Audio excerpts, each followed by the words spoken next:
Edward Gustely, lovely to have you here. Thank you for inviting me in. It's quite a quite an interesting time for us to be together, I'd say the least. So thank you for inviting me to your podcast show. Sure is. It's great to see you again, and always enjoy our conversations. They're Likewise. fantastic. So I thought I'd.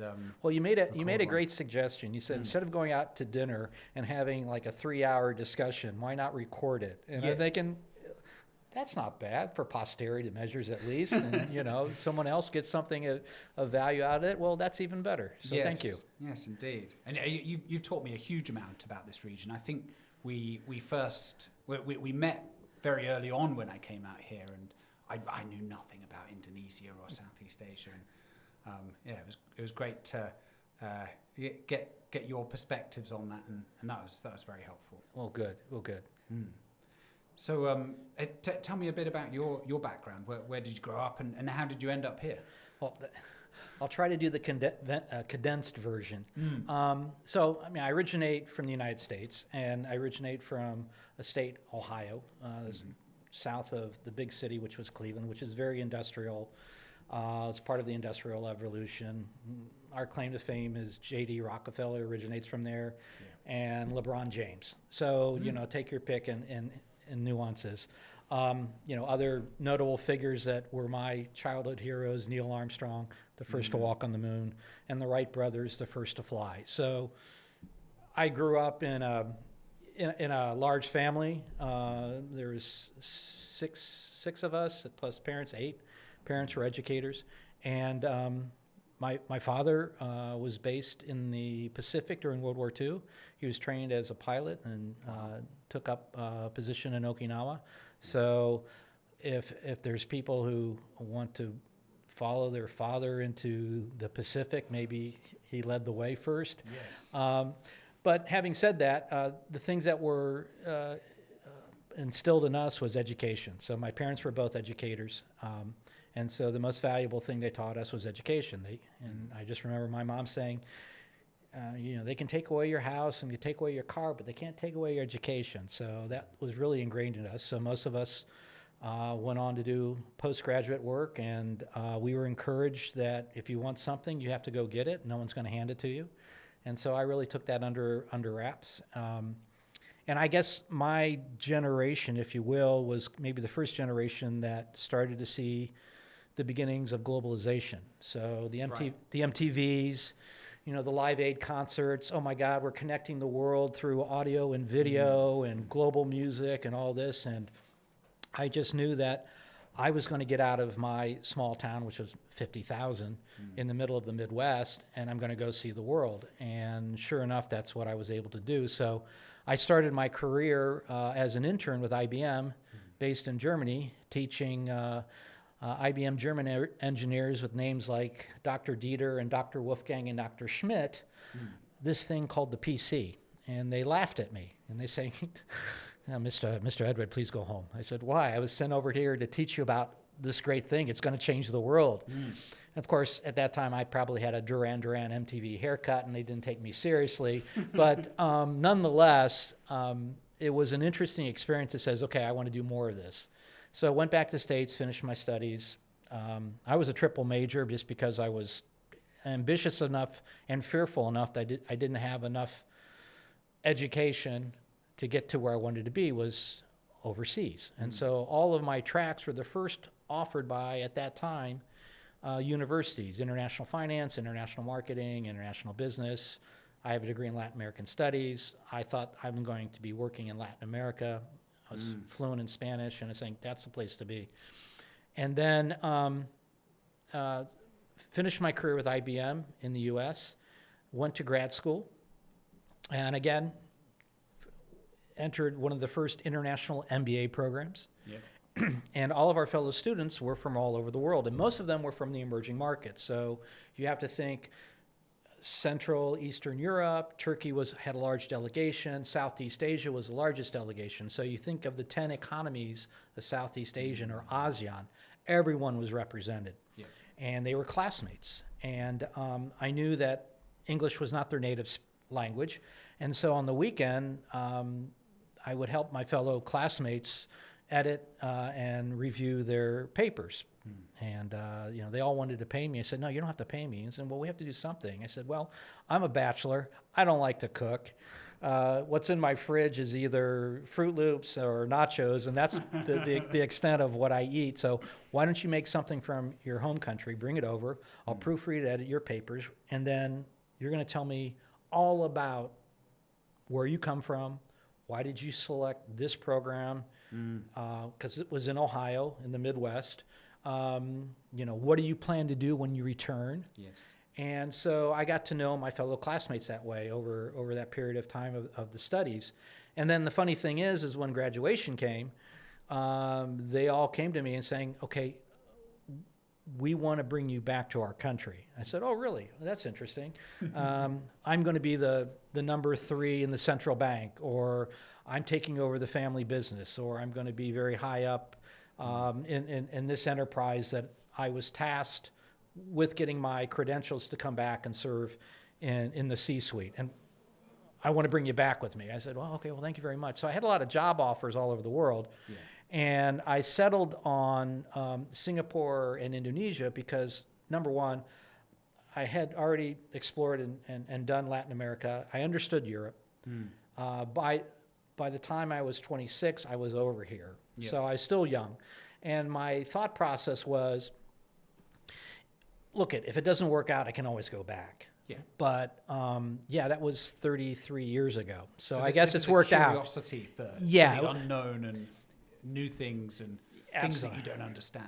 Right. Yeah. And my orientation, and having met my classmates, the one thing I knew about Southeast Asia in these 10 countries, everyone was happy. Yep. And they were fun to be around. And they seemed to do pretty well. Yes. I mean, they were pretty rich. And I'm thinking, well, they've got something going for them, one or the other. And so the benefit of coming out was not so much of a stretch, because I had friends now, my fellow classmates, who all percolated back. Many of them percolated into Indonesia. And one of them I was dating, my wife, Dewi. She received the same MBA that I did, and she came back to Jakarta, and she was made one of the first woman presidents of a corporate finance firm. So it was pretty monumental that she was of that top shelf quality, and we dated. And so I, obviously I wasn't completely a virgin in the jungle, if you would say. I had good relationships and good friendships. Yes. And so that's how, to answer your question, how I got out here.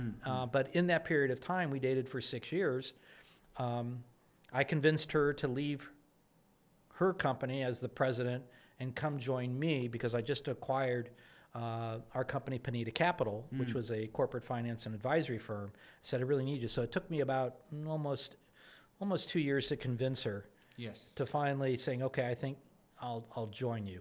And we did. And so, we built businesses, we acquired businesses, we did some extraordinary things that were the first of their kind in Indonesia. Yeah. And because anything that we were bringing, we were adopting, that we brought from the U.S. into the Indonesian market. So it's very exciting. So that's how I wound up here. Yeah. And just to put a kind of a cherry on it, we have our son who lives in the U.S. And that was probably the greatest project we ever have done together. So we're very happy. I was lucky enough to meet him. Yes, and he thinks very well of you. So before coming out, I spoke to him last night. He's based in Denver, and I said, I'm going to be on a podcast with Ian. He goes, oh, wow, that's great. I said, and if we televise it, you can watch it. Or you have other plans, that's okay too. Yes, it'll be fun. So anyways, that's a nutshell. Good. Wow. Fantastic background. And I think we'll come back to the topic of Indonesia, which is obviously a massive part of your life. How long have you been here now? Completing 33 years. 33. Yeah. And so in that period of time, also I did public sector work. I think I've told you, the 98 financial crisis. Yes. I was pulled in at that time. The president who took over from President Suharto being dethroned said, you're the restructuring guy. And I said, well, thank you very much. I guess I am. He says, we need your help. Okay. Yep. And so that's how I got involved in serving 4 presidents and finance ministers during a period of about 12 years, where we were doing restructuring the capital markets, the banking sector, the top 100 debtors in the country, getting everything on a sound footage so that Indonesia could have that economic growth and that demographic dividend that everyone was hoping for. Yeah, I know. I bet you've seen it change so much over those 33 years.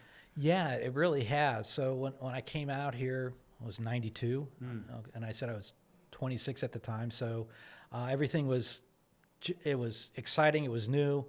You could do anything really you put your mind to. Yes. Because at that time, Indonesia was so hungry to have whatever was the newest thing. And so at that time, we had an explosion of U.S. franchises expanding into Southeast Asia, from McDonald's and all the food franchises. And then the culture itself, the music, the fashion, it all came over here in the 90s. And it was just this explosive amount of creativity and energy was there, tapping into this young demographic profile. And it was just not Indonesia, but it was Thailand and the Philippines and, obviously Malaysia and Singapore. Yes. But it was really, really interesting. And then the 98 financial crisis hit, and it kind of reset everything. Yeah. And in what way? Well, it reset in the standpoint of managing expectations. So one of the reasons we got into the crisis of 97, 98, was overinflated assets, backed by overinflated loans, largely dollar denominated. Yep. There's a run on the currency that inflated even more problems. And so we started out with first a currency crisis. At that time, the rupiah was 2,000 rupiah to the dollar. Yeah. And then within 6 months, it went to 17,000. So, 85% evaporation of people's net worth took place. That quickly. Yeah. And in fact, the crisis measured by IMF was 10 times the magnitude on society as the U.S. Great Depression. So it was huge. Yeah. And I was asked and called in and saying, can you help us out? And so my mandate was on the policy initiatives to focus on all of the debt restructuring. But the president says none of this can go to the courts because we don't have bankruptcy law. Our bankruptcy law is based on 200-year-old Dutch law with some sprinkling of some Indonesian law and something else, but it's not enforceable in court. Right. So these negotiations have to be done all out of court for the time being. And we were dealing with 350 very upset international creditors. As I mentioned, the magnitude was unfathomable against, what society was experiencing. And my neighbors, who were very well educated, postgraduate, credentialed, doctors, lawyers, masters in engineering and business, they didn't have any work, and they're looking at paying their mortgages on their homes, and interest rates spiked to 72%, and no one's working. And how do you resuscitate the patient? Yes. And so this was very much like being in a triage room of a hospital. Okay, we've got to amputate your foot, but you're going to live, and then we'll get to the prosthetics later. But these are the decisions you have to make. And I mean, as someone as young as at that time that I was, I'm just going off of instinct of learning what was done during the Great Depression of the U.S., learning the lessons and the do's and don'ts, and as everyone else was. But the fact is within 5 years, we were able to reconstitute the capital markets, the banking sector, the top 100 Indonesian corporates, and get capital investment flowing back into Indonesia. We launched the first 30-year bond for an emerging market, and all these things which were never done. Yes. Why would you not want to do this? Why would you want to leave? So that's why you stayed, because you had all this interesting stuff to get your teeth into. Oh my God, it was just this You can't make this stuff up. You get to be right in and doing it. Yeah. And you see the impact. Now, we didn't get every decision right, and we didn't make every proper choice. But one of the things that I learned being inside the cabinet of these administrations is that they're highly competent, highly capable people. Yep. They could be in any cabinet in any country in the world. I had a deep respect for them. They had a deep respect for me. There was a very trusting relationship. Of course, not everything would be shared with me, and I totally don't share something with me if I'm not supposed to know. I'm just going to focus on my knitting and do this. Yes. But now and then they would pull me aside and say, we really like to get your take on if we do this, how would the Western or the international markets perceive it? Yes. I said, well, that's why I'm here. Trial balloon it first before you go do something that's not going to work out. Or they'd give me something to work on in the evening, and next morning, here's a policy brief. Here's what you should do. This makes sense. This makes no sense. And this one, we've got to really kind of roll up our sleeves and figure out. So it was very dynamic. And I think, that experience says, okay, well, this is not many places in the world you can do that. No, not at a young age. And No. yeah, most of the time you're going to be tinkering around the edges if you're in a developed country. Right. But yeah. now, given that that's, a long time ago for most people, 98 to 2003 was where we were doing the restructuring. And then from that point on up to the next 10 years, we were focusing on how to scale. Okay, so scaling the sovereign bond issuances, broadening and deepening the capital market in the banking sector, getting in foreign direct investment. And then when you and I met, I was working on putting the policy packages together for this $450 billion infrastructure spend, which was going to hopefully get the economy going at a higher rate of 6% growth, which was, how do you get the poor to growth and the growth to the poor? Roads, ports, bridges, airports, toll roads. And now MRT, right? And MRT. Yeah. Funny you should bring up the MRT. So I tell this to people when they're on the MRT, kind of like, I wrote the financial feasibility study for this MRT back in 1995. That long ago? Yeah, it took about, let's see, they started construction around 2014. Yeah. So it just didn't happen. And there was a number of reasons for that. One, there wasn't the purchasing power. Yes. So I was asked at that time to put together the financial feasibility study. I came back, briefed the president and the finance minister, says, so what's the result? Well, we can build it. The Japanese are giving us a concessionary loan, 0% for 15 years and then 1% thereafter. Good terms, no problem there. Okay, so what's the downside? It'll take 100 years to repay it. Okay, well, I guess we can't do that now. Maybe not now. But the timing of it was actually spot on, and President Chikoe, who was very much an implementer, a can-do president, if you think about the presidencies in this country, it seemed like he was at the right place at the right time to execute that $450 infrastructure build. And we're beneficiaries of it today, and Indonesians take great pride. Look, we've got an MRT. Not only have an MRT, but we have a high-speed rail that connects the two largest cities in Java. The greater Jakarta area, I think you know this, but is only second to greater Tokyo. Is that right? Yeah, so greater Tokyo is 36 million, greater Tokyo, and greater Jakarta is 34 million. That's a huge number of people. Gigantic. In fact, probably 70% of the skyline you see here wasn't there when I arrived. And then you just see it all just go up. It's amazing. So is that all the way out to Bandung? Yeah. So, well, no, it goes out to, we call Bekasi and just the eastern western suburbs and some of the southern suburbs. But then greater Bandung is 10 to 15 million. Yes. And if you go by car on a good day, you can get there in 3.5 hours. Well, today on the high-speed rail, you can get there going at 350 kilometers an hour you're there in 35 minutes, That's and not very then long. you're in the city, let's say 40 minutes. Yeah. And it's just like, wow, the United States doesn't have a high-speed rail, and Indonesia does. I mean, Yeah. that's pretty amazing.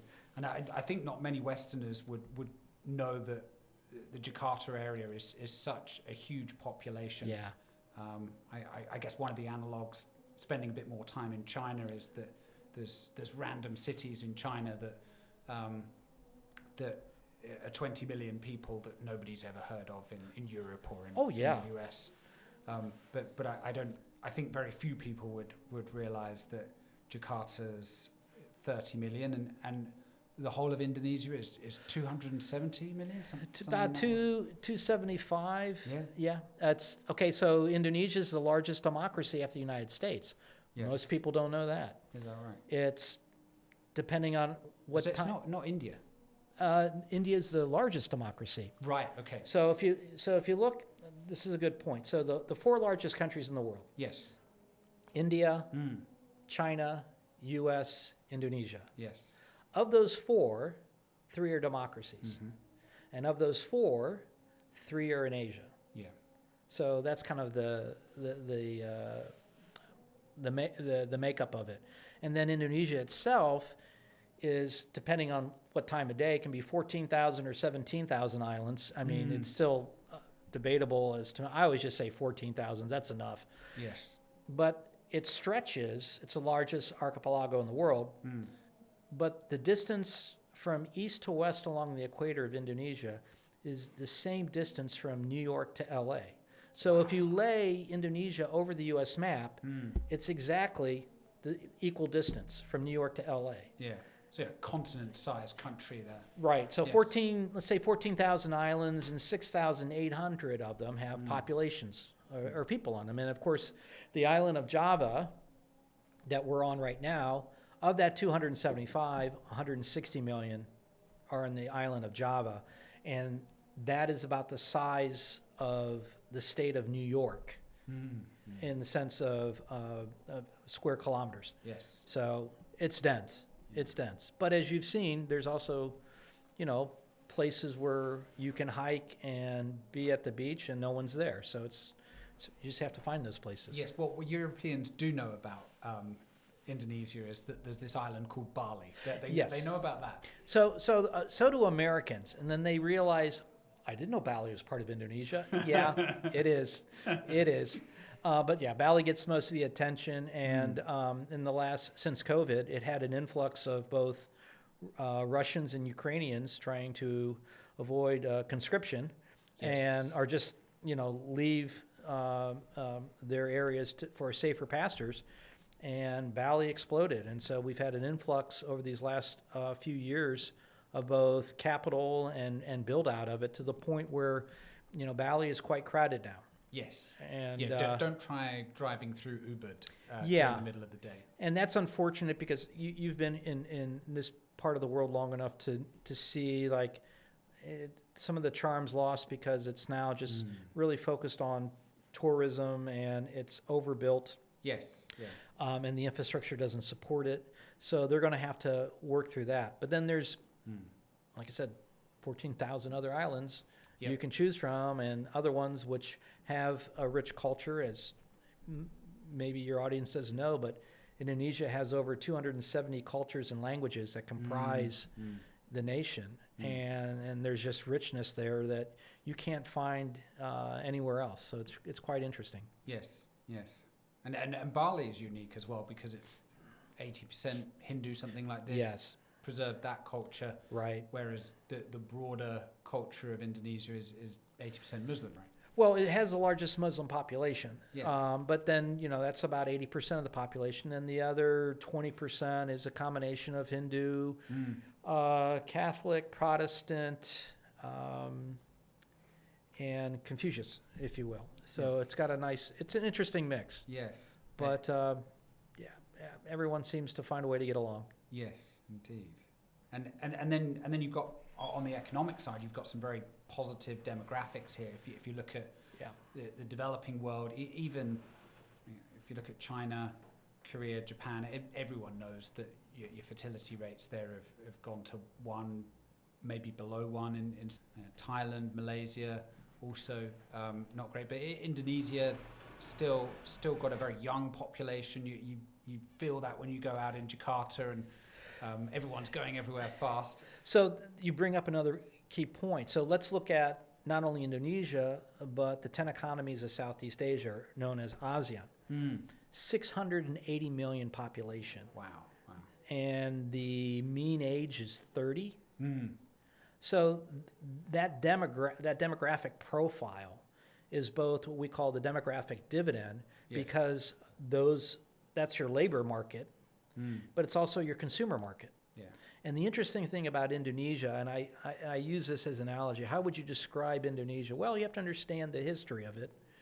Very mercantilist, has had always others trying to conquer it, just like other parts of Southeast Asia, the Spaniards into the Philippines, the Portuguese into Macau, the French into Indochina, and the Dutch colonized Indonesia for 365 years. So you always had whoever controlled the high seas was trying to control this part of the world. Yes. And of course, many people know that Indonesia's nickname is the Spice Islands, because that's why the Dutch came out here for the nutmeg and the vanilla and a number of other spices that were essentially gold when they went back. So having said that, what Indonesia is very good at is accepting outsiders in, making you feel warm, making you feel welcome, killing you with kindness. And then if you're bringing something, and to modern age, whether it's clothing or technology or something, they'll work with it, they'll figure it out, they'll play with it, and then they'll find a way to spin it to make it Indonesian. Right. Yeah. And I think that's pretty interesting. So when you think about Uber, as an example, began in the U.S. A few years later, comes out to Indonesia. The founder, Indonesian, went to Harvard, got his MBA, did his thesis on how to provide social benefits for using the Uber model, and he created Gojek. And what an Ojek driver is that basically it's a motorbike for hire to get you through Jakarta's traffic on the back seat. Well, he found a way to make that a digital platform and ordering and booking your rides, and then he took that into a delivery platform, which you can then have food delivered and merchandise, and then it became an e-commerce platform. Well, that was... So people would think of Gojek as being very similar to Uber, but as you say, it's been modified for the conditions in Indonesia. Exactly. Yes. And so, isn't that amazing? So yes. I take the Uber concept, but I apply it to the needs of Indonesia. 26 million registered motorbikes in Jakarta alone. Wow. Okay, that's just Jakarta. And to avoid traffic, you get on the back of a hired bike, and that driver will take you wherever you need to go. Yes. So he took the Uber model and he applied it to that. And then it just mushroomed. And then it's now an e-commerce platform and the likes. So those are some of the ideas. The other thing is that most young Indonesians have never walked into a bank. Right. Okay. Okay. I have no idea. The last 10 years, they've done nothing but online banking. And today, everything is used with QR payment codes using the phone. Yeah. And e-payment cards. So a leapfrog there on the payment side. Yes. Yeah. And then we go back, where did that all started? Well, when we started having the mushrooming of cell phones in the 90s, Indonesia was at that pivotal point. Do we lay copper wire throughout these 14,000 islands? Yeah. Or do we just put in BTS towers that will transmit a cell phone signal? Yes. And well, that's where they went. So we had cell phones before we had copper cable lines going into houses. So again, modifying that technology to fit the needs of Indonesia, which they do very well. And is that rooted in the history as well, where I guess Southeast Asia has been a confluence of different competing interests and different civilizations, from the Chinese to the Arabs to the Europeans, and Indian culture here as well. It's a melting pot. It's a complete melting pot of all those influences. Yes. You see it in the language, so certain words will have either an Arabic or a Dutch or a Yes. Spaniard or a Chinese influence to it or English to it. So it's this, potpourri, if you will, of cultures and influences Yes. mixed with the indigenous native cultures and tribes of Indonesia. So, which is why for me, it feels very much like the United States. It's a melting pot. There's, if you're looking for something specific, you can find it. Yes.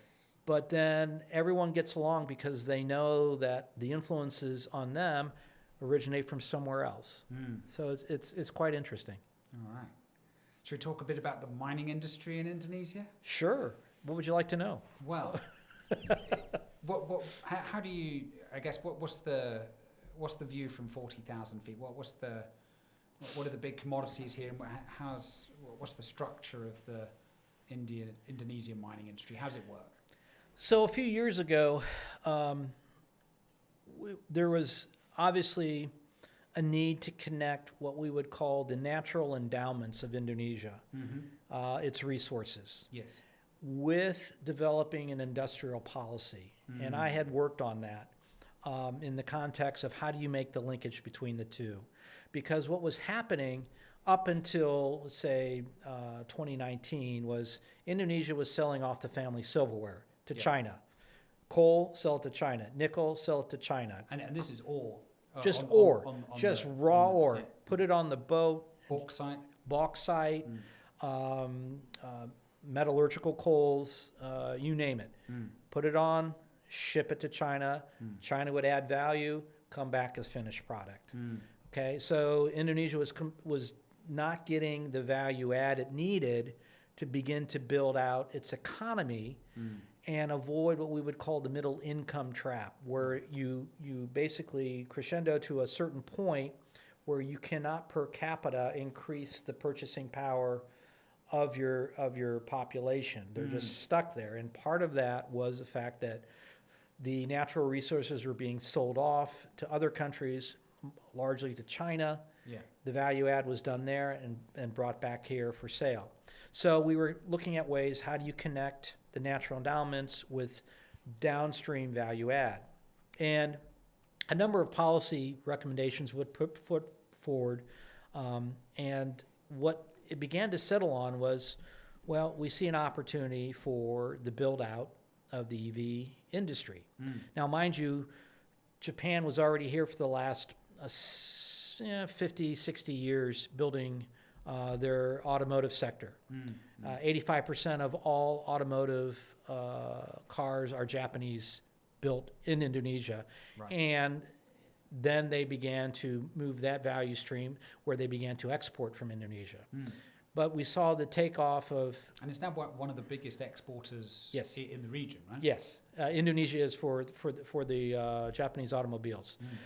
Now, fast forward, the EV sector begins to develop. We see the success of China taking all of Indonesia's natural resources into that and saying, well, hang on, we should be doing that too. So there was a policy then which prevented raw ore from being exported. And that was obviously, it sent a number of the investment community kind of in disarray. Oh my God, this is terrible. Life is going to end. But in actuality, it was very astute. You had to make a stand and say, no, we need to add value to that ore. And so the processing industry took off. Now, in that period of the last 10 years, who was the biggest investor in building out Indonesia's processing industry? I think I might guess that it's China. Exactly. China has invested over $28 billion Wow. in the processing industry to service the EV market. So Indonesia had a policy, we want investment into smelters, nickel, bauxite, you name it. China says, we'll invest in it. Yeah. And so they did. And $28 billion is a lot in this sector. And in a short space of time. I mean, 10 years. This happened quickly. It happened so quick. So now Indonesia is has the largest reserves of nickel in the world, and it's now producing the most anywhere in the world. Yes. So the next thing is, okay, so how we move further down the value stream, and that is into battery storage technology, how do you build that out, and the likes. So that has actually been a very effective policy, and others will still... I was so surprised. I mean, coming from a mineral economist background myself, we weren't too bullish on that 10 years ago. Yeah. The ore bans and the comparison was, or the comparisons were South Africa, and they were obsessed with going downstream and found it very difficult to make it work.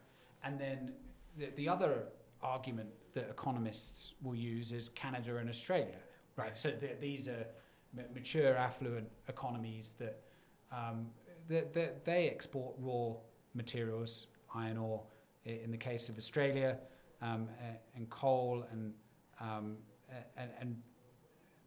many minerals without adding value to them or processing them, and yet they're still affluent countries. But so I had to think about why has this happened? Why could Indonesia make such a success of it? And the conditions are different here, right? Right. To South Africa and to Australia and to Canada. So to give you a point, I did a lot of work in Australia, M&A work. Yes. In the resource industry. And those resources, the reason we were doing it is my Indonesian clients were processing the ores out of Australia. Is that right? In Jakarta, and they were then shipping it, final product, to China for China's build out. This was Shanghai and Beijing and Hong Kong. Yeah. They don't make anything in Australia. So we looked at, this sector was the granite industry. So we looked at probably 10 tenements and operating companies, all of them bankrupt. Only one had a balance sheet. So my job was to go down there, roll them up, consolidate it. Now you've got 10 different varieties of granite, and the colors were being specified by the architects in China. Yeah. And we're talking, the 100-story buildings and you name it. And the Indonesians were very, very like, we've got to do this. Yeah. We can process all this. Okay, great. So that's what happened. And so that was another example where you're taking, a natural endowments of, say, Australia, and processing it and shipping it to China because that was the largest market. Now, fast forward today, Indonesia, take a step back. In 2013, when we had 2008, the great financial crisis. Yes. Okay? GFC. The GFC. Yeah. Only two countries in the world had positive economic growth during that period of time.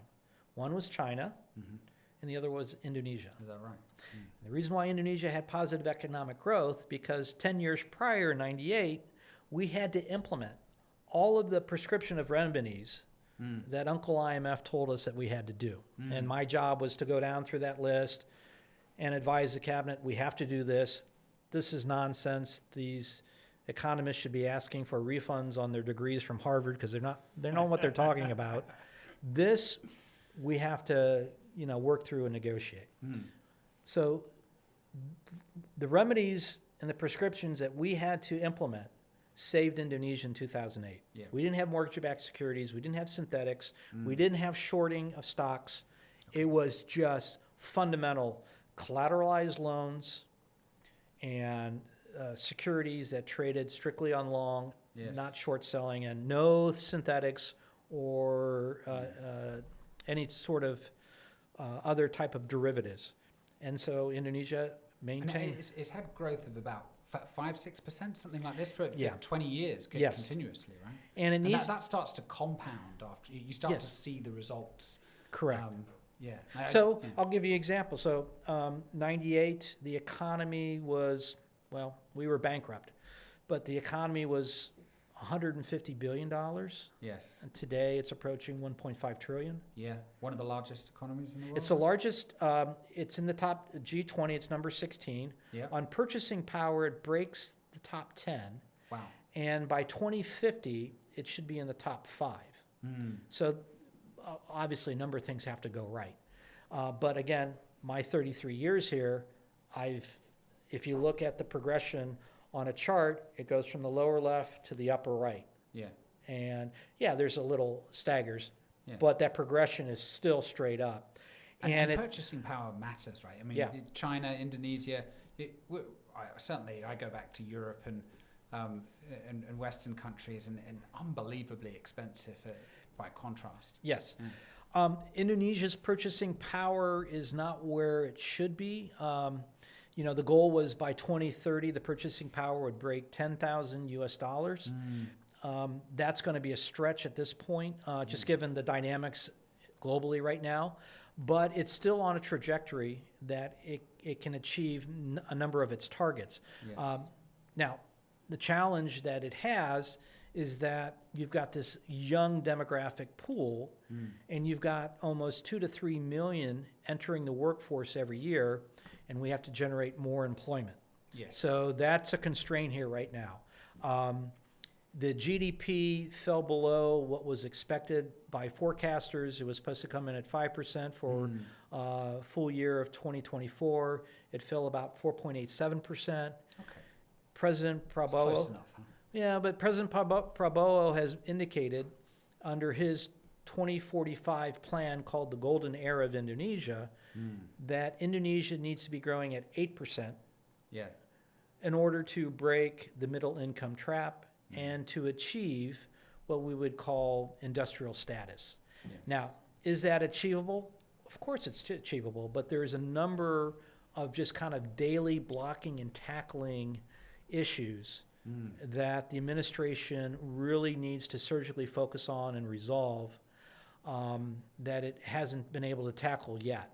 And so, anytime you are able to precipitate a crisis, in my experience, and I've worked through a lot of crises, it tends to focus the minds, and those difficult decisions and choices are made. Yes. And so I think Indonesia is at that situation now, along with the rest of Southeast Asia, because of the tariff war and the recalibration of what we're seeing in the world. It's going to really force those difficult choices today that hopefully sets it up to be successful in the next 2 to 3 years. Yeah. But, no one really wants to upset the apple cart today. No. And you look at the United States and them wrangling over, the government's budget when everyone says, you got to do something or this ends very, very bad for everyone. So those are the things that, Indonesia is grappling with right now. How to absorb this young population who's entering the labor force. And what we're hoping is that, this trade war and the emergence of Southeast Asia over the last few years, the China One policy, which was the exodus of manufacturing out of China and percolating into Southeast Asia countries. Yes. We'll see not only... And what should we unpack some of the reasons why that happened? Well, it happened because it happened under Trump's first term, where he imposed tariffs on China. Yes. And so, and of course, China's labor market, cost of labor was going up, and it was no longer the cheap place to be, and China was moving up the value curve when we go higher value add and higher skill sets. Yes. So you had the exodus starting about 2018, 2019, when Trump launched his first trade war, and the beneficiaries of that was Vietnam and Mexico, and to a large start, because the Chinese companies located there first. Yeah. And then they started to move into other parts of Southeast Asia, Thailand, Indonesia, Malaysia, and the Philippines. Yeah. But Indonesia was not in a position to accept because it still had a lot of high non-tariff barriers. Whereas Vietnam said, come, Yeah. what do you want to do? We'll make it easy. And they did. Korea also followed that model. And there's a lot of complexity to that as well, because I think there was a stat, maybe about 17% of Vietnamese exports in 2021 were just repurposed goods from China that were just been rerouted through Vietnam. But then there's also real things happening as well, where capacity was moved at the same time. So both things were happening. Right. So there was just relabeling to avoid the tariffs, and then there was Just actual cross off made in Yeah, China. yeah. Put Vietnam Yeah. in there. Yeah, we'll work on the packaging. You just ship it down. We'll put the labels on. But then there was real, focusing on the manufacturing because of the labor cost differential, Yes. and also being able. Definitely some push factors out of China. Coastal labor rates probably 5-10x what you've got in Indonesia, Vietnam. Right. But then also to service just the domestic demand. Yeah. So, for example, I go back to why Indonesia did well in 2008. Part of it was the implementation of policies that we did during the 98 crisis. But the other part is that Indonesia's economy is not wholly dependent on exports. 50% is exports, 50% is domestic consumption. Whereas Vietnam, 90% is exports. Is that right? Yeah. So you have a downturn with the tariff war. Yeah, you're sweating bullets. Yeah. You're really sweating bullets because where am I going to absorb this consumption? So Indonesia's done pretty well, which is why, to your point, why it's maintained a very steady economic growth trajectory, somewhere between 5 and 6%. But where it really needs to take off is what President Prabowo wants, is at the 8% level. Now, how do you get there? Yeah. Well, 40% of the economy is driven by the state-owned enterprises, and Indonesia is only second to China in the number of state-owned enterprises. So you've got, that prevents private sector capital formation. It kind of crowds them out. Yes. Because, well, the state-owned enterprise is here, there, and they dominate, and they have facilities from the government as a shareholder. Well, it doesn't really encourage private sector capital formation, both financial and intellectual. And the two things that Indonesia does need is inbound capital financial and inbound capital intellectual. Yeah. And so if there's any impediments to that, non-tariff barriers that prevents that from happening, it'll go elsewhere, and capital goes where it feels welcome. So is there when I look at China and what happened from the 80s and that double-digit growth that they enjoyed for a few decades, that was, it's a very complex thing to unpack, but part of that was the liberalization of the markets, but also a strong level of central coordination in being able to implement very large-scale infrastructure projects, move entire cities as necessary to build high-speed rail, to build massive port rail road infrastructure. Command and control. I mean, the sort of, for want of a better word, a sort of the right mix of command and control and free market economics. And right. Can Indonesia, I guess, replicate that centralized control, or being a democracy? Is that more complicated? Is that more difficult to get some of these bigger infrastructure pieces done? So two things. One is President Prabowo would like to emulate mainland China more in that command and control structure. And he's a former general, so he understands the hierarchy of command and control. Yes. The challenge with that is you've got 275 million Indonesians and 275 million different opinions and takes on what to do. And so it makes it challenging to coordinate what is the consensus to move forward. Now, having said that, try to do that in India, you have the same challenges. Which is why they're democracies, because at the end it looks messy. It may not have that fast track that you would have in what I would call a homogeneous society. So you look at the homogeneous societies, Japan, all Japanese, Korean, all Koreans, China, all Chinese, Vietnam, pretty much all Vietnamese, Indonesia, well, Sundanese, Javanese, Batak, Manado, Balinese, take your pick. And they all have their different ways and different approaches. And that's fine, but it will never, nor should it emulate mainland China, because the cultural and the society demographics are completely different. Yes. However, what Indonesia can do and improve on is the coordination. And getting that coordination is also just as challenging as it is in the Western countries. Yes. Someone says, well, I don't like that. Well, we have rule of law, we have courts, we have a parliament, we have legislation. How do you get that soup right and not with too many cooks in the kitchen making it? And so that's also a challenge. But at the same time, you look at the country's progress for its natural endowments, it's the world's largest island nation, and you think, wow, how would I manage this differently? It's pretty challenging. Yeah. And like I said, the four administrations that I was of service to, I saw their daily challenges, and for every one great idea, there is probably a dozen who had other ideas to challenge that. Yeah. And not all of them were good, but it also comes to who has the power to enforce that or to get it ahead. And so those are real tough things. And you can have, you can have several good competing ideas, right? Yes. And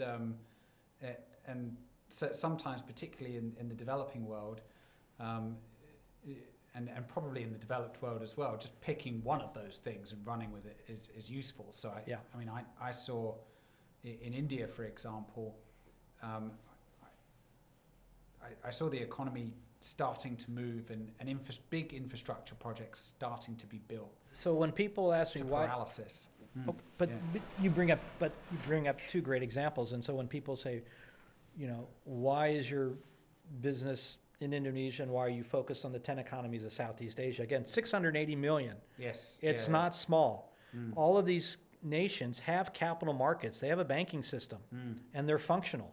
Yeah. Okay. But why aren't you doing business in China or India? And I said, well, we've tried, but I can tell you from our experience, both are too big to fail, and they're too messy to figure out. And so So certainly India. Like I've spent a lot of time in China, and I've read some history of China, and I've got some sort of rough rules of thumb. I feel like I understand a bit of how that country works, and it's a continent-sized country civilization. But I have no idea how India works. Like I just don't know. Nope. So that's our focus, and then they say, well, Indonesia's difficult. Well, Indonesia has its challenges and it has its way of doing things. And you just, like anything else, you just keep prodding away and learning and doing and like finding what works and what doesn't. And that's the thing. Indonesia will take what works, throw out what doesn't work, and then make it Indonesia what does work. And as long as you understand that process, then you can navigate your ways. Do you think they can make batteries and EVs work here? Well, certainly. I mean, they have the labor market to do it. They have the resources. So if we look at the EV industry, what goes into an EV battery? Nickel, cobalt, manganese, and lithium. Well, of those four, Indonesia has three. Yep. Lithium is next door in Australia, and they should be cutting a deal, which I think they are, with Australia to supply the lithium. Yeah. So they can do it, and geographical proximity and logistics would say you shorten that supply chain to be able to be very pivotal in building that industry, including the storage and everything else that goes along with it.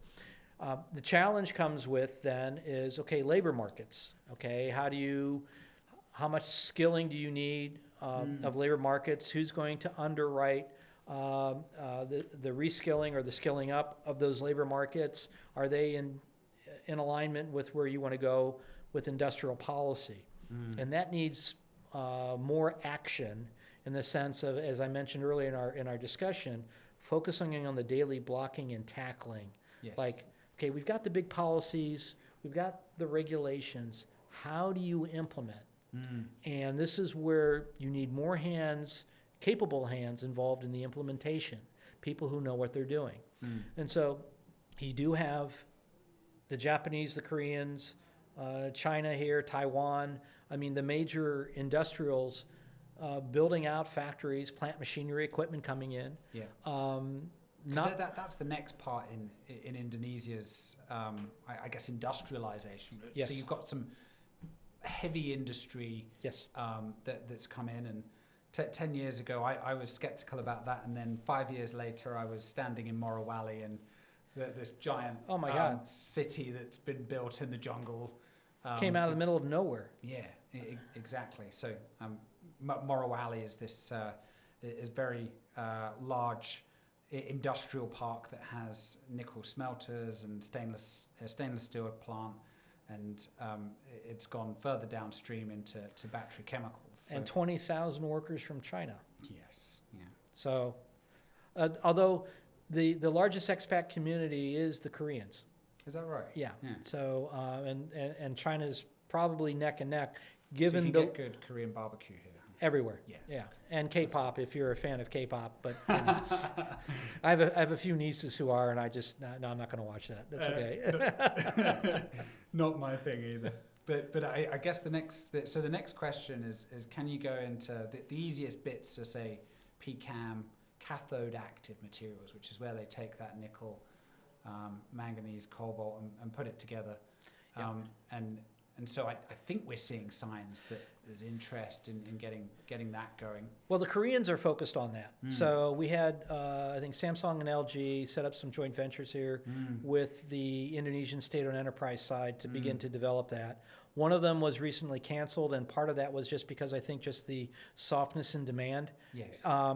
But having said that, they're still moving forward with their operations on one of the plants. So that's a good sign. Yes.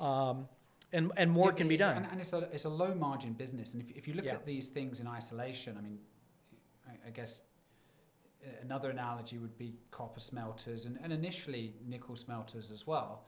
You're talking about low margin business, but I guess as it looks, and you'll probably correct me if I'm wrong here, but from the outside, it looks like Indonesia takes a very holistic view of industrial policy, that it sees the connections between the smelters having outputs of sulfuric acid and the HPAL plants, the nickel HPAL plants having outputs of sulfuric acid, and that sulfuric acid being used then for other things in battery chemistry and in industrial uses. They see the multiplier effect, if you will. Yeah. So they see that. Now the question is an ecosystem. right. Yeah. Now the question is, those are big ecosystems, very large, which require massive capital investment. And as I mentioned, Indonesia is still dependent on importing both the financial and the intellectual capital to do that. And so how do you capture the attention of investors on both financial and intellectual to come up, set up shop, either 100% owned by them or some sort of joint venture to do that? That makes, how do you make them feel welcome? Yeah. And you know, whereas in Vietnam is always very, very, very quick in making decisions. And again, it's still kind of the ex-communist command and control. Yes. All Vietnamese, we're going to go do this. And then Indonesia saying, well, some of us want to do it, but some of us want to do it this way. And some of us just want to wait and see as merchants, how do I play the ends against the middle to get something for free, right? And so that's, you know, part of the challenge with Indonesia and its history is that it's a mercantilist culture. Okay. And that goes... And what does that mean? It's a trading culture, merchants, buy and sell. Yeah. So if you look at the Dutch coming over... Who were also very mercantilist, right? Yes. Yes. Seeking the spices from Indonesia. Fine, we'll go get the spices, we'll trade with you. We get something in return, that's great. It didn't focus on building industries. Yes. It built more on the exploitation, or I say the selling off of the family silverware, raw materials, not on building. It was only in the last 60 years that Indonesia focused on the industrialization. So building the first flour mills, okay, that's a key eco driver, building a flour mill. That flour then goes in to making other products that we consume, okay, that's a start. Steel industry, building steel plants, and what does that go into? The automotive sector. In 1995, President Suharto launched the national car program. And why did he do that? Because he gave exclusivity to the Japanese automotive industry for a good 30 years, if you will. And he wanted in that period of time for technology transfer, and the Japanese didn't do it. So we're driving these jalopies in 95 with, we have some with automatic windows and some with AC, but there's no airbags or anything that would be cause, a modern car. And so President Suharto was smart enough to know, how do you incentivize the Korean car makers? Hyundai at that time, Daewoo, Kia. Well, you get them to fight with the Japanese. So he had his children partner with the Koreans to come in and launch the national car program. Right. That built out the automotive industry, because then all of a sudden Japan was challenged to saying, we better get with this technology transfer. So it was the Koreans who saying, yes, we love a fight, we'll go do it. And the first cars with airbags were the Korean cars. And then the Japanese had to step up their game, and they've done that. Now the challenge is today, BYD and Chery and the other Chinese cars coming in. Yes. And that now is a trend, and market share is being eroded from the Japanese because the affordability of EV cars and the tax incentives to purchase EV automobiles is there now. Yes. And the Japanese will say, we didn't miss that opportunity. Our strategy is to go hybrid first, and then eventually EVs. Yeah. But again, it's a competitor which is forcing it. Now, the benefit is that most of the components now in the automobiles are made in Indonesia. So there's no more what we call KSU build-up kits. Everything was imported, and all Indonesia did was assemble the car. Yes. Today, majority of all of the components are made and fabricated in Indonesia. That's really cool.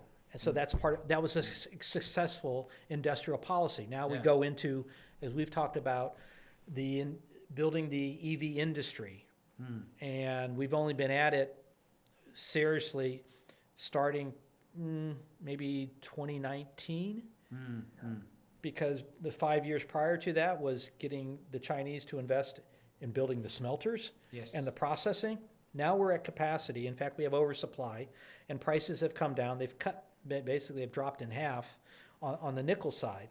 So to your point, you need vertical integration. Yes. If you're making very low margins for cathode at the margin, then you need that value add vertical integration. Yeah. And so what other value add and that's, downstream is that's needed? totally different from the world 10, 20 years ago, where just-in-time production, globalization. Now, when I look at the Chinese automotive sector, which I think on the EV side has just surpassed everything, Right. bar perhaps Tesla. It's quality, cost. It's unbeatable, and that's because, as you say, that vertical integration is giving it a huge advantage on this vertical integration of the supply chain has given it a huge advantage in terms of being able to produce those units at a quality and a cost that few else can replicate. So to your point, two things that China focused on the rest of the world didn't was China now controls over 80% of the rare earths and Yes. critical minerals. Yes. That didn't happen overnight. Yeah. And part of and lithium and nickel refining and cobalt refining, all of it. Yeah. And so this whole trade war that we see under launched by the Trump administration is this recalibration of supply chains. And so Yes. what the Trump administration has been focused on, I think I've said, is three things. One is, first, Trump wants to strengthen the United States supply chain because it can no longer print dollars and buy stuff from the rest of the world and continue to print, because we have a $36 trillion deficit. Yeah. So the recalibration is, hang on, we can't buy any more of your stuff, okay? We're not exporting dollars anymore. It benefits you, but we're in a world of hurt right now. So we have that imbalance. Plus, our supply chains for the next ecosystems that are going to be charting the rest of this century, those supply chains of the rare earths are controlled by China. That means data centers, AI, robotics, renewables, aerospace, magnets. Yeah. It's in China's hands. Yes. So that needs a recalibration. Okay, fine. In that period of time, the top 10 G20 economies have also benefited from the U.S. exporting its dollars. Yeah. So in the last 10 years, China's economy, 75% growth. Indonesia's economy, 55% growth. Turkey, 59%, and it goes, and Vietnam and the likes, very similar. So we've bought everyone else's stuff with dollars that we can print out of thin air. Yes. And now it's like, well, this can no longer continue without a lot of pain. And so Trump is focused on reshoring the supply chain, or at least putting it in friendly hands. Yeah. The second is the tariffs. If you look at the tariff structure, the highest tariffs are on South Asia and Southeast Asia. Now, why is that? Because that's where all of the manufacturing that China has invested in to avoid the first iteration of Trump tariffs. Yep. Okay? So, all right. So what is that? That's leverage. That's leverage to do what? It's leverage to say you need to buy more stuff from the U.S. Or, in the case of like Japan and Korea, help us rebuild our ship industry.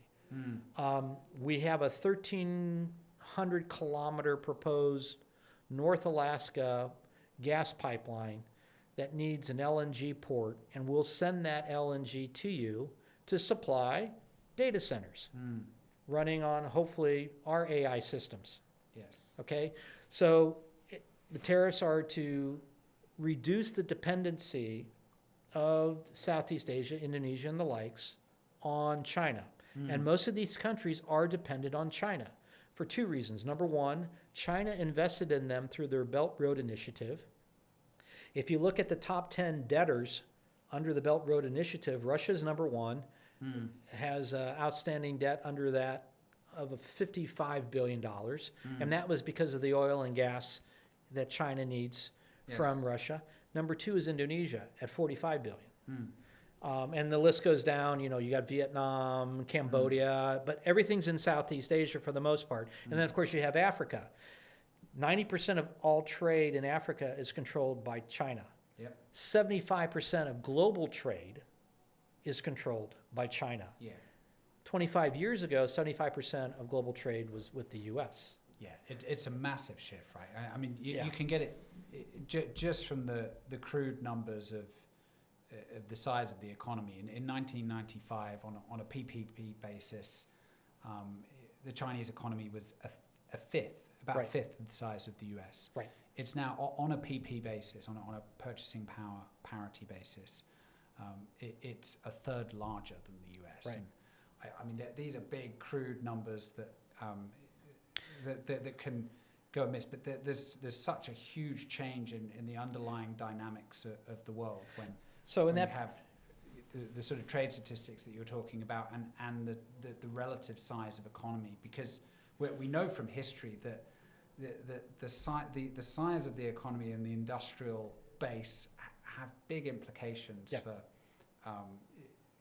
what control and what you're able to do in the world and who writes the rules. So, give you an example about this debt spiral that we're in. It takes, is it five? I have it here. $4.50 of debt to produce $1 of growth in America. Yeah, wow. $4.50 of debt to produce $1 of growth. Now, you wouldn't think that when you look at the stock market and the capital markets of the U.S. If you look at the capital markets, globally, the U.S. represents 50% of the capital markets at $60 trillion. Yeah. Okay? That's just the U.S., and then there's everyone else. Yep. Okay? So what the U.S. has going for it, it has dominance in the capital markets. Okay? That's fine. However, when it takes $4.50 to produce $1 of growth, that can no longer work.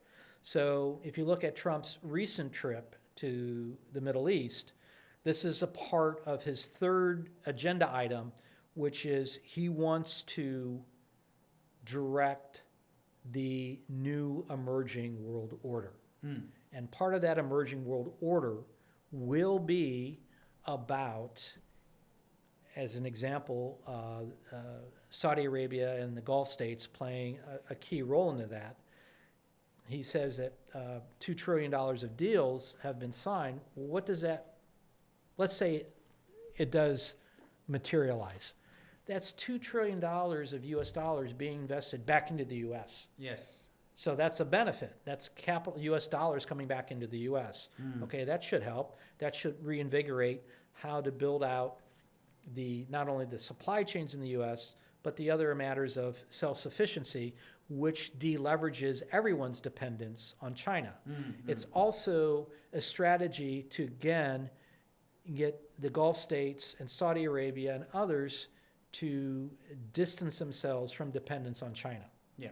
And so that was a very key masterstroke play, if you will, in pomp and circumstance and propaganda. I mean, yeah, it set messages around the world. Yeah. Now, because that investment's starting to come to the Middle East from China, right? Oh yes, I mean China's everywhere. So why would and the Middle East is so fascinating because 10 years ago, 20 years ago, again, the way that the world changed is people were quite negative because it was dependent on oil, right? And then renewables started to scale up, right. And whereas the lots of space and lots of sunshine, yep, the Gulf and Western Australia, yep, and that's totally changed the game because they win in both the old fossil fuel market and they win in the renewables game as well, and they win out of a deindustrialization of Europe and say aluminium smelters and manufacturing and industry going into the region. So if you look at China, China's focused its investments on where its choke points are for its hydrocarbons. Right. So 17 million barrels a day pass through the Strait of Hormuz. 15 million barrels a day pass through the Straits of Malacca, which separates Malaysia from Indonesia. And of that, 78% is destined for China. So these are major, we call the Malacca dilemma for China. It's because 78% of its hydrocarbons come through the Indonesian waters. Yeah, and that's a tiny strait as well. It's only 2.5 kilometers across. It's very, very tiny. Now, having said that, I can see Indonesia from my bedroom in Singapore. Well, no, not quite, but there's some neighboring islands there. Like I said, pick 14,000. There's got to be some next to Singapore.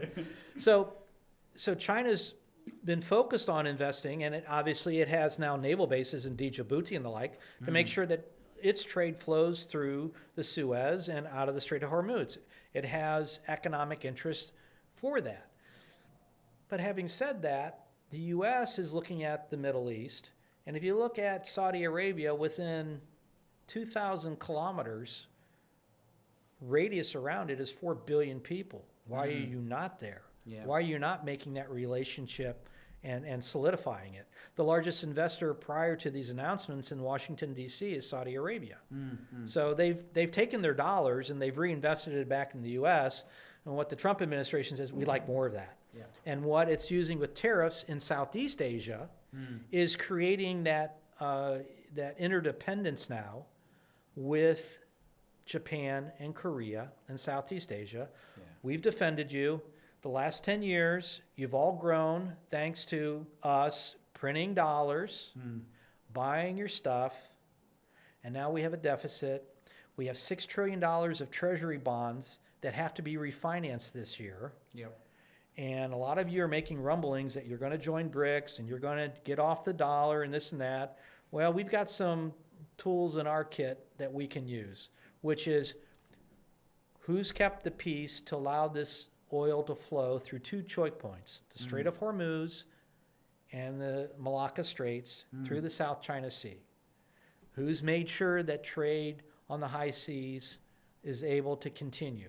Well, a lot of that has to do with the U.S. being the world's policeman. And now what they're taking, the Trump administration says, is we need this rebalancing. Yeah. We can't have, and you can't, as other countries, have China dominating global trade at 75%. Okay? Some of you have Belt and Road loans. You're going to have a recollection that these need to be repaid, and you're going to be maybe in a difficult situation. Maybe we can help with that. As far as our militaries, we're no longer looking to engineer wars across the world to continue to feed our dragon. We'd like to have the strength of the military to maintain peace, but in return, we're asking you now to invest in the United States. Yes.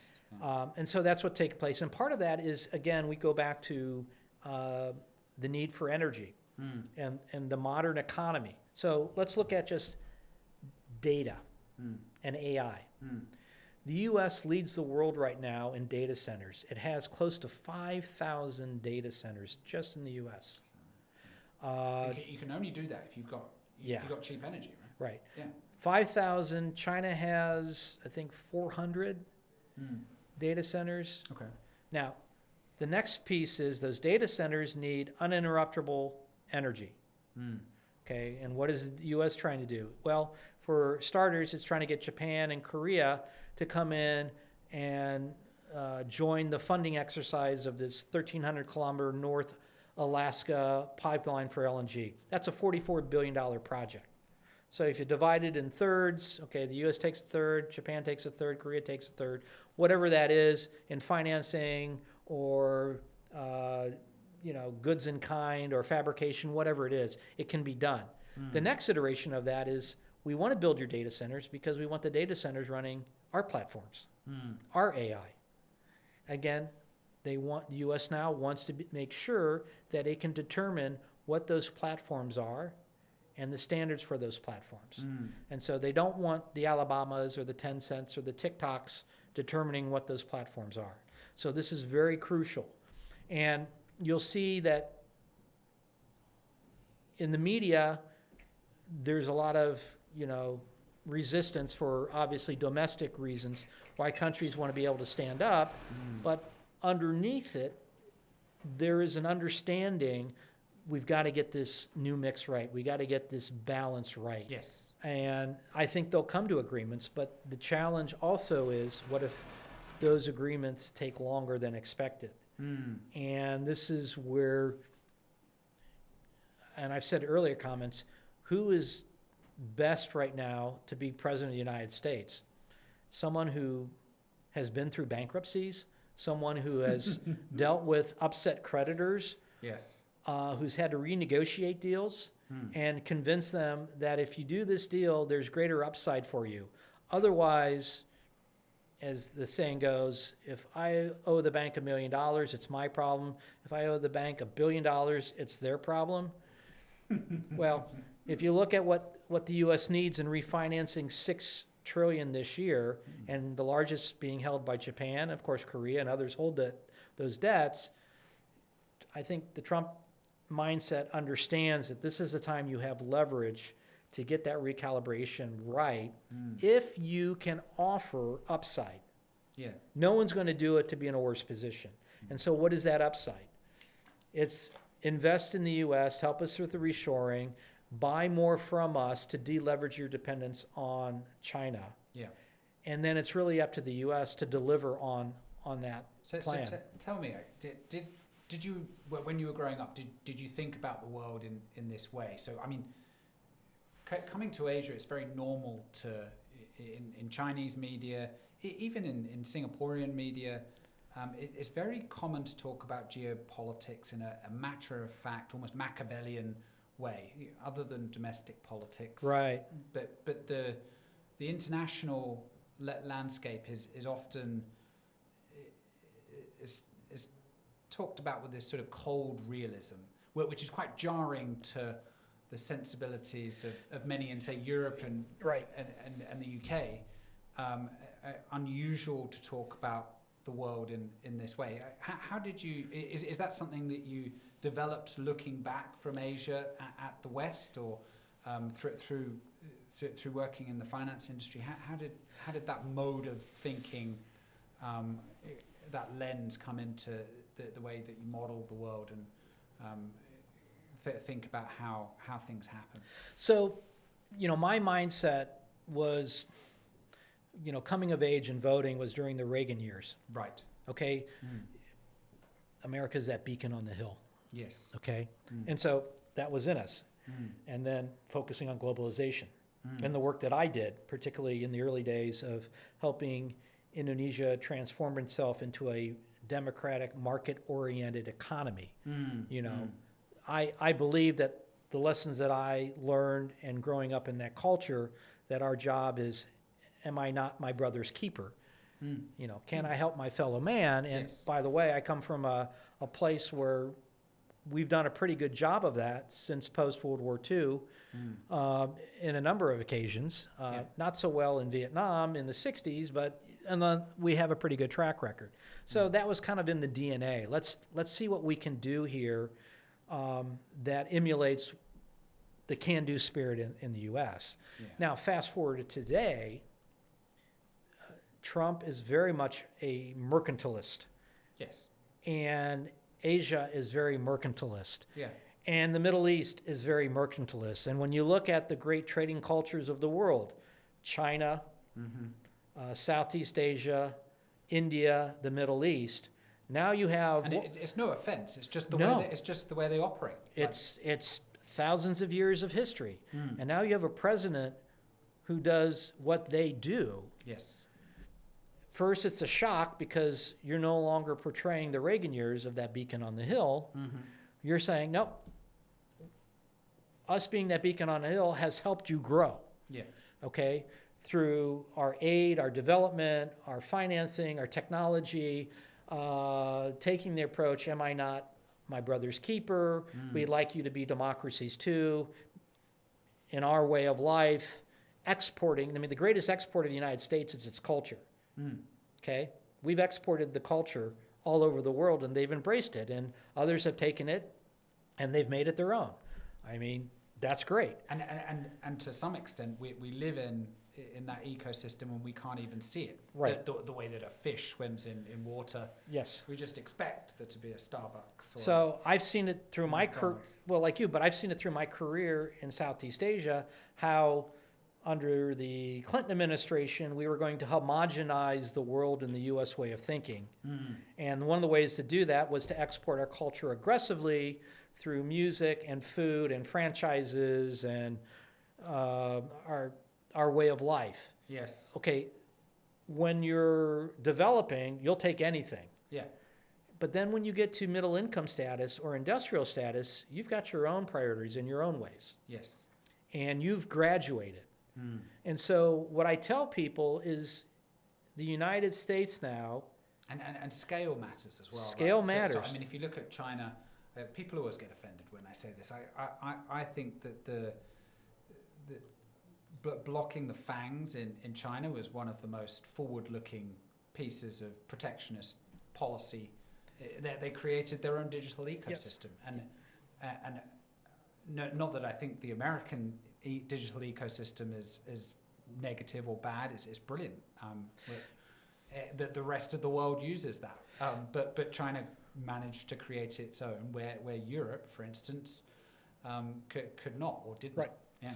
So we looked at, how the U.S. influence through investment and trade and aid and development and, experts like myself being put inside the cabinet of the Indonesian administration, where the Indonesian president is requesting me, the U.S. government is paying for me to help them. we can't do that today because Indonesia doesn't need someone like me. They do it on their own. That's great. All the finance ministers and the central bank governors have their postgraduate and PhD degrees funded by the U.S. in the United States. Yeah. So they understand it. But now it's, okay, we can take it from here. That's great. That's called graduation. Now, part of that graduation then is for the U.S. to reposition itself from being the world's, in this part of the world, Southeast Asia, of being the big brother to being the good brother. Yes. Okay. And the challenge for China is China doesn't know if it wants to be the big brother or the good brother. And so this is where we have the tension, and where you have countries saying, we don't want to be a part of this trade war, and we don't want to get stuck between these two economic powerhouses. It's kind of like Cold War days. No one wanted to be aligned with the Soviets. No one wanted to be aligned with the West. They just wanted to trade. Yeah. Because they're mercantilists. They're traders and merchants by training. So when they come across someone like Trump now, speaking their language, wanting to do deals, and saying this has to be a win-win. And when I say win-win, I make the joke, this is not the China's win-win, which means we win twice. This is the win-win where you get a piece and I get a piece. Yes. So this is the recalibration also taking place, or framing it in a leadership or cultural context where Trump wants to basically shape the new emerging world order. So many questions flow from this. I think one of the questions that I'd have for you would be, can the US succeed in bringing back those supply chains to the US or to, let's say, friendly jurisdictions? To what extent can that really work, or is it just something that must be pursued?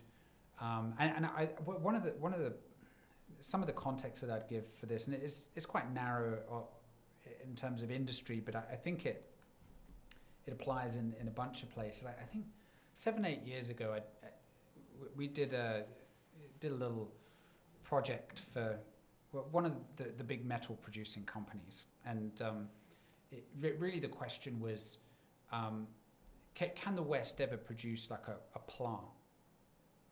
And in this case, it was an aluminium smelter at the same cost as China, and the conclusion we came to was no. So it was about China could do it at about a third or a quarter of the cost at that point, and actually at the core of it, it was real.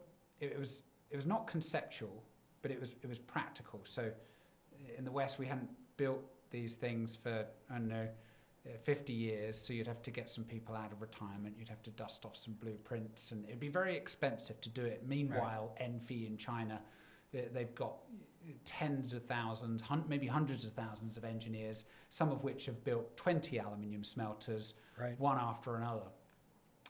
And that practical hands-on knowledge maps from metals, but you also see it in nuclear, but both in the US and in the UK.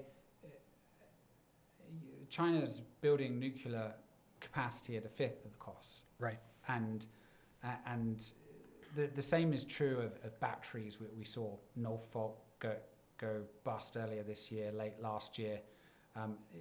BYD and CATL are in a completely different class of their own. And it's not that the battery making is particularly difficult from a conceptual point of view. It's just the depth of the talent pools, the scale, the hands-on practical experience that's been developed there. Right. And so I guess the question is how do you counter that, or can that be countered? Well, number one, this is not a zero-sum game. So, again, if the objective is trying to reduce China's dominance of 75% of global trade down to something which is more reasonable, then that's also part of the bilateral negotiations that Trump is doing with each country.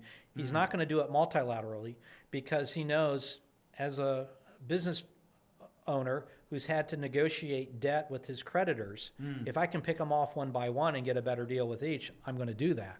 I don't want a club deal unless it benefits me. Mm. So he takes the same approach on a bilateral basis. Now, to your point is, he's looking at Indonesia, for example, and Indonesia's largest trading partner now is China. Yeah. And it's both an export and an intermediary of two-way. But it's so dominant that it needs to diversify and reduce that concentration risk. So a lot of the countries, if you look at Southeast Asia, where the tariffs are the highest, they have concentration risk with China, and they need a way out. Yeah. And that way out is, okay, well, what does the U.S. provide me that rebalances that? Well, the only way I can think of is, let's look at the EV industry here. I could see a situation where the Indonesians would not like to have China dominate the nickel industry here, and they do. Yeah. They total domination nickel industry. But let's say we want to then export that finished product to the U.S. I could see a policy where the U.S. says, well, we can't accept it because when we use blockchain and we look at the entire value proposition of where that ore originates and who controls the ore, it's controlled by a Chinese company. Yep. It's smelted by a Chinese company. Therefore, that input into the finished product is a Chinese product. So what would be the counter? Can you help us take out the Chinese on that smelter and refinance it with us? Yeah, I think we can do that. So pick your best and brightest sons in the companies of Indonesia who, say a BlackRock or someone else, can help provide some bridge financing or takeout financing so that the Chinese are now a 49% owner and the Indonesians are 51%. I could see that playing out so that the and it might benefit everyone as well. Maybe China doesn't want that much exposure. Well, the other avenue is go through the capital markets. Just do an IPO, and if you have a multiple companies, roll them up, do an IPO on the Indonesian stock exchange, and allow for the exit of Chinese interests through there. And so what does that do? It helps Indonesia. It broadens and deepens its capital markets. It brings us young demographics into participating as retail investors in it. And so, again, that's a great strategy. But who's going to be the catalyst? Right. Yeah. Who's going to be that catalyst? This is where play the role of good brother. Yes. Yeah. And so that is one way out. And I toy with that a lot, but if, advising our clients both back in the U.S. and LP Capital in the U.S., I think you've got to get on the bandwagon, whether it's through private credit or private equity, participating in this part of the world where you see opportunities for refinancing or participation in deleveraging the dominance of Chinese interests in these operations. And I also tell that to my Australian colleagues. The Australians have the world's leading technology when it comes to mining.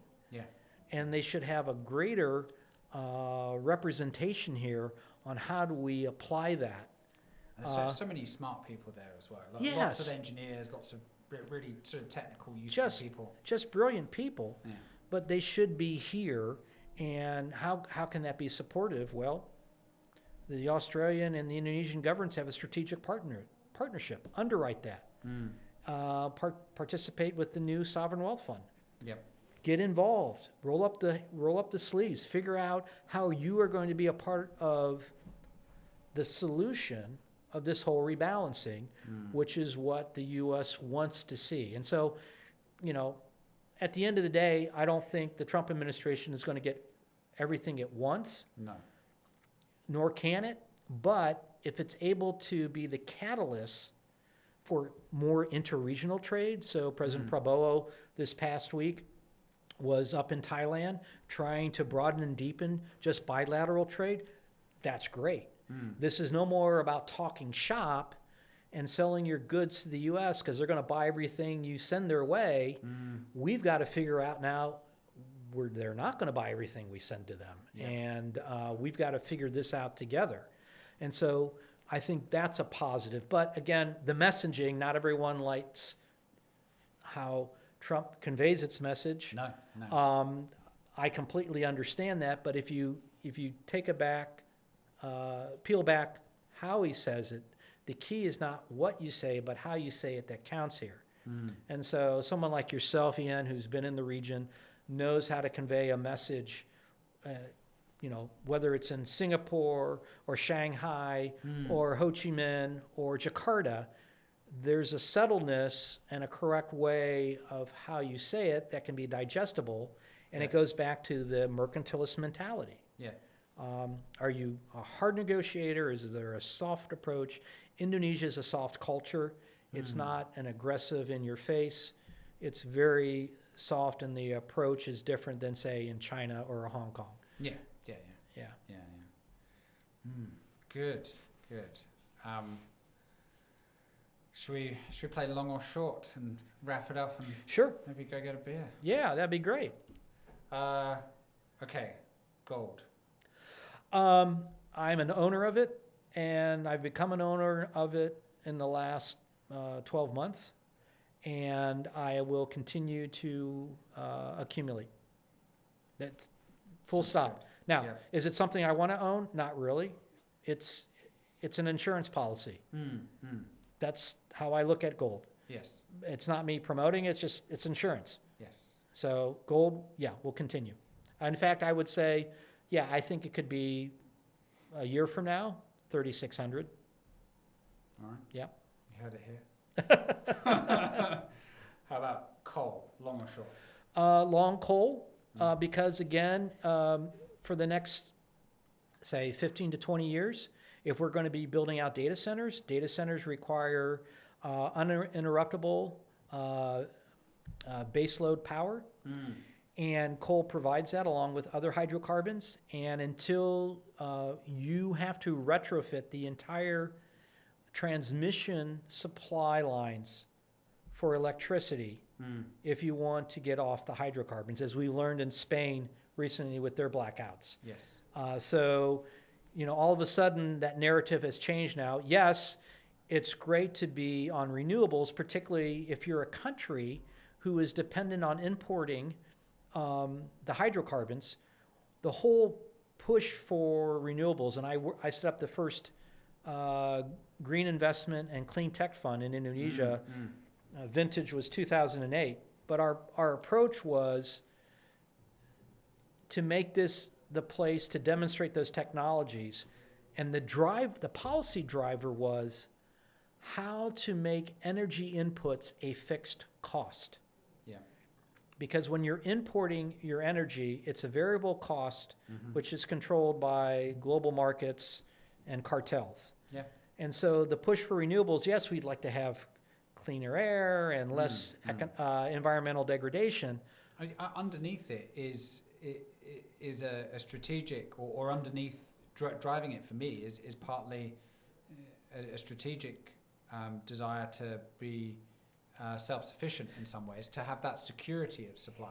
A direct fixed cost. That's what you want your energy to be. Yeah. Now, having said that, coal will still play as a base load into building out data centers and building out the economy. So I'm long on gold. Coal, I'm sorry. Yeah, and the overuse. So we're off track on the long short game, but Yeah. but coal and energy is perhaps a topic for another time. But I guess in Europe you've got very high power prices in the UK and Germany, and that's causing a lot of problems for industry. And Right. part of that is shutting down the nuclear plants in Germany. Right. They've scaled up renewables well in both countries, but maybe got rid of the fossil fuels a bit too fast, and obviously the problems with gas from Russia. Right.